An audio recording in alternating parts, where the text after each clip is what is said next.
পৃথিবীর মধ্যে 6টি শ্রেষ্ঠ দোয়া, এই দোয়াগুলোর আমল যদি কোনো বান্দা বান্দি করতে পারে তাহলে পৃথিবীতে যতগুলো দোয়া আছে তার ভিতরে এই দোয়াগুলোই সর্বশ্রেষ্ঠ দোয়া বলেছেন নবী করিম সাল্লাল্লাহু আলাইহি ওয়াসাল্লাম।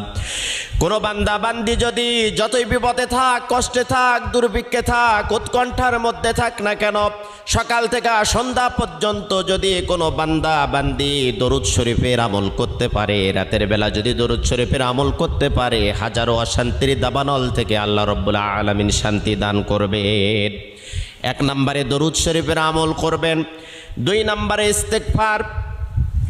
আপনার মুখটা এমন হয়ে যাবে আল্লাহ রাব্বুল আলামিনের কাছে দোয়া করার সাথে সাথে আপনার দোয়াটা কবুল হয়ে যাবে। সব সময়ের জন্য পড়বেন আস্তাগফিরুল্লাহাল্লাযী লা ইলাহা ইল্লা হুয়াল হাইয়ুল কাইয়্যুম ওয়া আতুবু ইলাইহি।